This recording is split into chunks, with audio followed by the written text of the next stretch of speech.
അധ്യായം 6. വ്യക്തമായ സുരക്ഷിതത്വം. സിയോനിൽ സ്വസ്ഥത അനുഭവിക്കുന്നവരും സമരിയാഗിരിയിൽ സുരക്ഷിതരും ജനതകളിൽ അഗ്രഗണ്യരും ഇസ്രായേൽ ഭവനം സഹായാർത്ഥം സമീപിക്കുന്നവരുമായ നിങ്ങൾക്ക് ദുരിതം. നിങ്ങൾ കാൽനയിൽ ചെന്ന് നോക്കുവിൻ. അവിടെ നിന്ന് മഹത്തായ ഹമാത്തിലേക്കും ഫിലിസ്ത്യരുടെ ഗത്തിലേക്കും ചെല്ലുവിൻ. അവ ഈ രാജ്യങ്ങളെക്കാൾ മെച്ചപ്പെട്ടവയോ? അതോ അവരുടെ ദേശം നിങ്ങളുടേതിനേക്കാൾ വിശാലമോ? ആപത്ത് ദിനത്തെ അകറ്റി നിർത്താമെന്ന് നിങ്ങൾ വിചാരിക്കുന്നുവോ? അക്രമത്തിൻ്റെ വാഴ്ചയെ നിങ്ങൾ വിളിച്ചു വരുത്തുകയാണ്. ദന്തനിർമ്മിതമായ തൽപ്പങ്ങളിൽ വിരിച്ച മെത്തകളിൽ നിവർന്ന് ശയിക്കുകയും ആട്ടിൻപറ്റത്തിൽ നിന്ന് കുഞ്ഞാടുകളെയും കാലിക്കൂട്ടത്തിൽ നിന്ന് പശുക്കിടാങ്ങളെയും ഭക്ഷിക്കുകയും ചെയ്യുന്നവർക്ക് ദുരിതം. വീണാനാദത്തോടൊത്ത് അവർ വ്യർത്ഥഗീതങ്ങൾ ആലപിക്കുന്നു. ദാവീദിനെ പോലെ അവർ പുതിയ സംഗീതോപകരണങ്ങൾ കണ്ടുപിടിക്കുന്നു. ചഷകങ്ങളിൽ വീഞ്ഞു കുടിക്കുകയും വിശിഷ്ട ലേപനങ്ങൾ പൂശുകയും ചെയ്യുന്ന അവർ യോസഫിൻ്റെ നാശം ഗണ്യമാക്കുന്നില്ല. അതിനാൽ അവരായിരിക്കും ആദ്യം പ്രവാസികളാവുക. നിങ്ങളുടെ വിരുന്നും മധുരോത്സവവും അവസാനിക്കാറായി. ദൈവമായ കർത്താവ് തൻ്റെ നാമത്തിൽ സത്യം ചെയ്തിരിക്കുന്നു. യാക്കോബിൻ്റെ അഹങ്കാരം എനിക്ക് അറപ്പാണ്. അവൻ്റെ ശക്തിദുർഗങ്ങളെ ഞാൻ വെറുക്കുന്നു. നഗരത്തെയും അതിലുള്ള എല്ലാറ്റിനെയും ഞാൻ ശത്രുവിനെ ഏൽപ്പിച്ചു കൊടുക്കും. സൈന്യങ്ങളുടെ ദൈവമായ കർത്താവ് അരുളിച്ചെയ്യുന്നു. ഒരു വീട്ടിൽ 10 പേർ ശേഷിച്ചാലും അവർ മരിക്കും. ശവദാഹം നടത്താൻ കടപ്പെട്ട ബന്ധു മൃതദേഹം സംസ്കരിക്കാൻ എടുത്തുകൊണ്ടു പോകുമ്പോൾ വീടിൻ്റെ ഉൾമുറിയിലിരിക്കുന്നവരോട് നിന്നോടൊപ്പം ഇനി ആരെങ്കിലും ഉണ്ടോ എന്ന് ചോദിക്കും. അവൻ മറുപടി പറയും, ഇല്ല. നാം കർത്താവിൻ്റെ നാമം ഉച്ചരിക്കരുത്. ഇതാ കർത്താവ് കൽപ്പിക്കുന്നു. മാളികകൾ തകർന്നടിയുന്നു, ചെറിയ വീടുകൾ ധൂളിയാകുന്നു. പാറകളിലൂടെ കുതിര പായുമോ? കടലിൽ കാള കൂട്ടുമോ? നിങ്ങൾ ന്യായത്തെ വിഷമാക്കി കളഞ്ഞു, നീതിയുടെ ഫലത്തെ കാഞ്ഞിരമാക്കി. നിങ്ങൾ ലോദേബാറിൽ ആഹ്ലാദിക്കുകയും ഞങ്ങളുടെ കഴിവുകളാൽ ഞങ്ങൾ കർണായി അധീനമാക്കിയെന്ന് പറയുകയും ചെയ്യുന്നു. സൈന്യങ്ങളുടെ ദൈവമായ കർത്താവ് അരുളിച്ചെയ്യുന്നു. ഇസ്രായേൽ ഭവനമേ, നിനക്കെതിരായി മറ്റൊരു ജനതയെ ഞാൻ ഉയർത്തും. ഹമാത്തിലെ കവാടങ്ങൾ തുടങ്ങി അരാബയിലെ അരുവി വരെ അവർ നിങ്ങളെ ഞെരുക്കും. അധ്യായം 7. ദർശനങ്ങൾ. ദൈവമായ കർത്താവേ, എനിക്കൊരു ദർശനം നൽകി. രാജവിഹിതമായ പുല്ല് അരിഞ്ഞതിന് ശേഷം അത് വീണ്ടും മുളച്ചു തുടങ്ങിയപ്പോൾ അവിടുന്ന് ഇതാ വെട്ടുക്കിളിപ്പറ്റത്തെ സൃഷ്ടിക്കുന്നു. അവ നാട്ടിലുള്ള പുല്ലെല്ലാം തിന്നൊടുക്കിയപ്പോൾ ഞാൻ പറഞ്ഞു, ദൈവമായ കർത്താവേ, മാപ്പ് നൽകുക. ഞാൻ യാചിക്കുന്നു. യാക്കോബിനെങ്ങനെ നിലനിൽക്കാനാവും? അവൻ തീരെ ചെറിയവനല്ലേ? കർത്താവ് അതിനെക്കുറിച്ച് അനുസരിച്ചു. ഒരിക്കലും അത് സംഭവിക്കുകയില്ലെന്ന് അവിടുന്ന് അരുളിച്ചെയ്തു. ദൈവമായ കർത്താവ് എനിക്കൊരു ദർശനം നൽകി. ഇതാ അവിടുന്ന് അഗ്നി അയച്ച് ശിക്ഷിക്കാൻ ഒരുങ്ങുന്നു. അഗ്നി അഗാധങ്ങളെ വിഴുങ്ങിയിട്ട് ഭൂമിയെ ദഹിപ്പിക്കാൻ തുടങ്ങി. അപ്പോൾ ഞാൻ പറഞ്ഞു, ദൈവമായ കർത്താവേ, മതിയാക്കുക. ഞാൻ യാചിക്കുന്നു. യാക്കോബ് എങ്ങനെ നിലനിൽക്കും? അവൻ തീരെ ചെറിയവനല്ലേ? കർത്താവ് അതിനെക്കുറിച്ച് അനുസരിച്ചു. ഒരിക്കലും അത് സംഭവിക്കുകയില്ല. ദൈവമായ കർത്താവ് അരുളിച്ചെയ്തു. അവിടുന്ന് എനിക്ക് മറ്റൊരു ദർശനം നൽകി. ഇതാ തൂക്കുകട്ടയുടെ സഹായത്തോടെ പണിതുയർത്തിയ ഒരു മതിലിനോട് ചേർന്ന് കർത്താവ് കയ്യിൽ ഒരു തൂക്കുകട്ടയുമായി നിൽക്കുന്നു. അവിടുന്ന് ചോദിച്ചു, ആമോസ്, നീ എന്ത് കാണുന്നു? ഒരു തൂക്കുകട്ട എന്ന് ഞാൻ പറഞ്ഞു. കർത്താവ് തുടർന്നു, കണ്ടാലും എൻ്റെ ജനമായ ഇസ്രായേലിന് മധ്യേ ഞാനൊരു തൂക്കുകട്ട പിടിക്കും. ഇനിമേൽ ഞാൻ അവരെ വെറുതെ വിടുകയില്ല. ഞാൻ ഇസ്ഹാക്കിൻ്റെ പൂജാഗിരികൾ നിർജ്ജനവും ഇസ്രായേലിലെ ആരാധനാ കേന്ദ്രങ്ങൾ ശൂന്യവുമാക്കും. ജെറോബോവാമിൻ്റെ ഭവനത്തിനെതിരെ ഞാൻ വാളുമായി വരും. ആമോസിനെ ബഥേലിൽ മുടക്ക്. അപ്പോൾ ബഥേലിലെ പുരോഹിതനായ അമാസിയ ഇസ്രായേൽ രാജാവായ ജെറോബോവാമിൻ്റെ അടുത്ത് ആളയച്ചു പറഞ്ഞു, ആമോസ് നിനക്കെതിരെ ഇസ്രായേൽ ഭവനത്തിൻ്റെ മധ്യേ ഗൂഢാലോചന നടത്തിയിരിക്കുന്നു. അവൻ്റെ വാക്കുകൾ പൊറുക്കാൻ നാടിന് കഴിയുന്നില്ല. കാരണം ജെറോബോവാം വാളിനിരയാകും. ഇസ്രായേൽ സ്വന്തം നാട്ടിൽ നിന്ന് പ്രവാസത്തിലേക്ക് പോകും എന്ന് ആമോസ് പറയുന്നു. അമാസിയ ആമോസിനോട് പറഞ്ഞു, ദീർഘദർശി, യൂദാ നാട്ടിലേക്ക് ഓടുക. അവിടെ പ്രവചിച്ച് അഹർവൃത്തി കഴിച്ചുകൊള്ളുക. ഇനിമേൽ ബഥേലിൽ പ്രവചിക്കരുത്. ഇത് രാജാവിൻ്റെ ശ്രീകോവിലും രാജ്യത്തിൻ്റെ ക്ഷേത്രവുമാണ്. ആമോസ് മറുപടി പറഞ്ഞു, ഞാനൊരു പ്രവാചകനല്ല, പ്രവാചകപുത്രനുമല്ല. ഞാൻ ആട്ടിടയനാണ്. സിക്കമോർ മരം വെട്ടിയൊരുക്കുകയായിരുന്നു എൻ്റെ ജോലി. ആട് മേയിച്ച് നടന്ന് എന്നെ വിളിച്ച് കർത്താവ് അരുളിച്ചെയ്തു, എൻ്റെ ജനമായ ഇസ്രായേലിൽ ചെന്ന് പ്രവചിക്കുക. അതിനാൽ ഇപ്പോൾ കർത്താവിൻ്റെ വാക്ക് കേൾക്കുക. ഇസ്രായേലിനെതിരെ പ്രവചിക്കരുതെന്നും ഇസ്ഹാക്കിൻ്റെ ഭവനത്തിനെതിരെ പ്രസംഗിക്കരുതെന്നും നീ പറയുന്നു. അതിനാൽ കർത്താവ് അരുളിച്ചെയ്യുന്നു, നിന്റെ ഭാര്യ നഗരത്തിൽ വേശ്യയായിത്തീരും. നിന്റെ പുത്രന്മാരും പുത്രികളും വാളിനിരയാകും. നിന്റെ ഭൂമി അളന്നു പങ്കിടും. അശുദ്ധദേശത്ത് കിടന്ന് നീ മരിക്കും.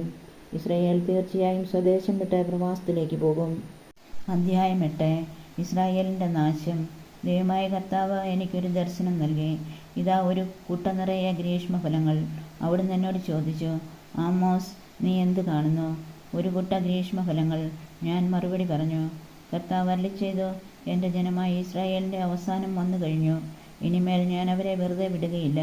കർത്താവ് അരുളിച്ചെയ്യുന്നു, കൊട്ടാരത്തിൽ നിന്നുയരുന്ന ഗാനങ്ങളെന്ന് വിലാപങ്ങളായി പരിണമിക്കും. മൃതദേഹങ്ങൾ അനവധിയായിരിക്കും. എല്ലായിടത്തും അവ ചിതറിക്കിടക്കും. എവിടെയും മൂകത. ദരിദ്രരെ ചവിട്ടിമെതിക്കുകയും പാവപ്പെട്ടവരെ നശിപ്പിക്കുകയും ചെയ്യുന്നവരെ കേൾക്കുവിൻ. ധാന്യങ്ങൾ വിറ്റഴിക്കേണ്ടതിന് അമാവാസി കഴിയുന്നതെപ്പോൾ? ഗോതമ്പ് വിൽക്കേണ്ടതിനും ഏഫ ചെറുതാക്കുന്നതിനും ഷെക്കൽ വലുതാക്കുന്നതിനും കള്ളത്തുലാസ് കൊണ്ട് കച്ചവടം ചെയ്യുന്നതിനും ദരിദ്രരെ വെള്ളിക്കും നിരാലംബരെ ഒരു ജോഡി ചെരുപ്പിനും വിലയ്ക്ക് വാങ്ങേണ്ടതിനും പതിര് വിറ്റഴിക്കേണ്ടതിനും സാപത്ത് കഴിയുന്നതെപ്പോൾ എന്ന് നിങ്ങൾ ചോദിക്കുന്നു. യാക്കോബിൻ്റെ അഭിമാനമാണ് കർത്താവ് ശപഥം ചെയ്യുന്നു. അവരുടെ പ്രവൃത്തികൾ ഞാൻ ഒരു നാളും മറക്കുകയില്ല. ഇത് നിമിത്തം ഭൂമി ഇളകി മറിയുകയും ഭൂവാസികൾ വിലപിക്കുകയും ചെയ്യുകയില്ലേ?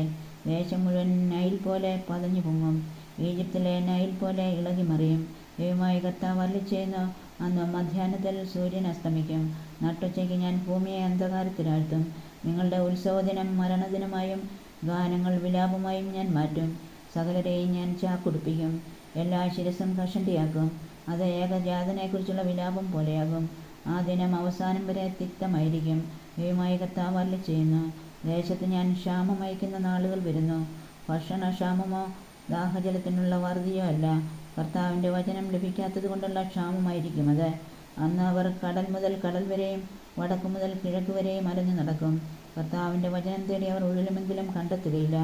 അന്ന് സുന്ദരികളായ കന്യകമാരും യുവാക്കളും ദാഹം കൊണ്ട് മൂർച്ഛിച്ചു വീഴും. ദാനിൻ്റെ ദൈവമാണ്, ബേർഷബായുടെ മാർഗമാണ് എന്ന് പറഞ്ഞ് സമരിയയിലെ ഷിമ ദേവതയുടെ പേരിൽ സത്യം ചെയ്യുന്നവർ നിലം പതിക്കും. അവർ ഒരിക്കലും എഴുന്നേൽക്കുകയില്ല. അധ്യായം 9. ബലിപീഠത്തിനരികെ കർത്താവ് നിൽക്കുന്നത് ഞാൻ കണ്ടു. അവിടുന്ന് അരുളിച്ചെയ്തു, പൂമുഖം കുലുങ്ങുമാറ് പോതുകയെ ഊക്കോടെ അടിക്കുക. എല്ലാവരുടെയും തലയിൽ അത് തകർന്നു വീഴട്ടെ. അവശേഷിക്കുന്നവരെ ഞാൻ വാൾനിരയാക്കും. ഒരുവനും ഓടി ഒളിക്കുകയില്ല, ഒരുവനും രക്ഷപ്പെടുകയില്ല. അവർ പാതാളത്തിലേക്ക് തുരന്നിറങ്ങിയാലും ഞാൻ അവരെ പിടിക്കും. ആകാശത്തിലേക്ക് അവർ കയറിപ്പോയാലും അവിടെ നിന്ന് ഞാൻ അവരെ വലിച്ചു താഴെ ഇറക്കും. കാർമൽ ശൃംഗത്തിൽ ഒളിച്ചാലും അവിടെ നിന്ന് ഞാൻ അവരെ തിരഞ്ഞു പിടിക്കും. എൻ്റെ കണ്ണിൽ പെടാത്ത വിധം ആഴിയുടെ അഗാധത്തിൽ അവർ ഒളിച്ചിരുന്നാലും സർപ്പത്തിന് ഞാൻ കൽപ്പന കൊടുക്കും, അതവരെ ദംശിക്കും. ശത്രുക്കൾ അവരെ പ്രവാസികളായി പിടിച്ചുകൊണ്ടുപോയാലും ഖഡ്ഗങ്ങളോട് ഞാൻ ആജ്ഞാപിക്കും, അതവരെ വധിക്കും. അവരുടെ മേൽ ഞാൻ ദൃഷ്ടി പതിക്കും, നന്മയ്ക്കല്ല തിന്മയ്ക്ക്. സൈന്യങ്ങളുടെ ദൈവമായ കർത്താവ് ഈ ഭൂമിയെ സ്പർശിക്കുമ്പോൾ അത് ഉരുകിപ്പോകുന്നു. അതിലെ നിവാസികൾ ആർത്തരായി കേഴുന്നു. അത് മുഴുവൻ നൈൽ പോലെ, അതേ ഈജിപ്തിലെ നൈൽ പോലെ പതഞ്ഞു പൊങ്ങുകയും താഴുകയും ചെയ്യും. ആകാശങ്ങളിൽ തൻ്റെ ഉന്നത മന്ദിരം തീർക്കുകയും ഭൂമിയുടെ മേൽ കമാനം നിർമ്മിക്കുകയും കടൽ ജലത്തെ വിളിച്ച് ഭൂതലത്തിൽ വർഷിക്കുകയും ചെയ്യുന്ന അവിടുത്തെ നാമം കർത്താവെന്നാണ്. കർത്താവ് അരുളിച്ചെയ്യുന്നു, ഇസ്രായേൽ ജനമേ, നിങ്ങൾ എനിക്ക് എത്യോപ്യക്കാരെ പോലെയല്ലയോ? ഇസ്രായേൽക്കാരെ ഈജിപ്തിൽ നിന്നും ഫിലിസ്ത്യരെ കഫ്തോറിൽ നിന്നും സിറിയക്കാരെ കീറിൽ നിന്നും കൊണ്ടുവന്നത് ഞാനല്ലയോ? ഇതാ പാപപങ്കിലമായ രാജ്യത്തിൻ്റെ മേൽ ദൈവമായ കർത്താവിൻ്റെ ദൃഷ്ടി പതിഞ്ഞിരിക്കുന്നു. ഭൂമുഖത്ത് നിന്ന് ഞാൻ അതിനെ നശിപ്പിക്കും, എന്നാൽ യാക്കോബിൻ്റെ ഭവനത്തെ പൂർണ്ണമായും നശിപ്പിക്കുകയില്ല. കർത്താവാണിത് അരുളിച്ചെയ്യുന്നത്. ജനതകൾക്കിടയിൽ ഇസ്രായേൽ ഭവനത്തെ ഞാൻ അടിച്ചു ചിതറിക്കും. അരിപ്പ കൊണ്ടെന്ന പോലെ അവരെ ഞാൻ അരിക്കും. ഒരു മണൽത്തരി പോലും താഴെ വീഴുകയില്ല. എൻ്റെ ജനത്തിനിടയിലുള്ള പാപികൾ മുഴുവൻ വാളാൽ നിഹനിക്കപ്പെടും. തിന്മ തങ്ങളെ കീഴടക്കുകയോ എതിർക്കുക പോലുമോ ചെയ്യുകയില്ലെന്ന് അവർ പറഞ്ഞു. ഇസ്രായേലിൻ്റെ പ്രതീക്ഷ. അന്ന് ദാവീദിൻ്റെ വീണുപോയ കൂടാരത്തെ ഞാൻ ഉയർത്തും. കേടുപാടുകൾ തീർത്ത് വീണ്ടും അതിനെ പഴയകാലത്തെന്ന പോലെ പണിതുയർത്തും. അപ്പോൾ ഏദോമിൽ അവശേഷിക്കുന്നവരെയും എൻ്റെ നാമത്തിൽ അറിയപ്പെട്ടിരുന്ന ജനതകളെയും അവർ കൈവശമാക്കും. ഇത് ചെയ്യുന്ന കർത്താവാണ് അരുളിച്ചെയ്യുന്നത്. കർത്താവ് അരുളിച്ചെയ്യുന്നു, ആ ദിനങ്ങൾ ആസന്നമായി. അന്ന് ഉഴവുകാരൻ കൊയ്ത്തുകാരനെയും മുന്തിരി മെതിക്കുന്നവൻ വിതക്കാരനെയും പിന്നിലാക്കും. പർവ്വതങ്ങൾ പുതുവീഞ്ഞു പൊഴിക്കും, മലകളിൽ അത് കവിഞ്ഞൊഴുകും. എൻ്റെ ജനമായ ഇസ്രായേലിൻ്റെ ഐശ്വര്യം ഞാൻ പുനഃസ്ഥാപിക്കും. തകർന്ന നഗരങ്ങൾ പുനരുദ്ധരിച്ച് അവർ അതിൽ വസിക്കും. മുന്തിരിത്തോപ്പുകൾ നട്ടുപിടിപ്പിച്ച് അവർ വീഞ്ഞു കുടിക്കും. അവർ തോട്ടങ്ങളുണ്ടാക്കി ഫലം ആസ്വദിക്കും. അവർക്ക് നൽകിയ ദേശത്ത് ഞാൻ അവരെ നട്ടുവളർത്തും. ആരും അവരെ പിഴുതെറിയുകയില്ല. ദൈവമായ കർത്താവാണ് അരുളിച്ചെയ്യുന്നത്.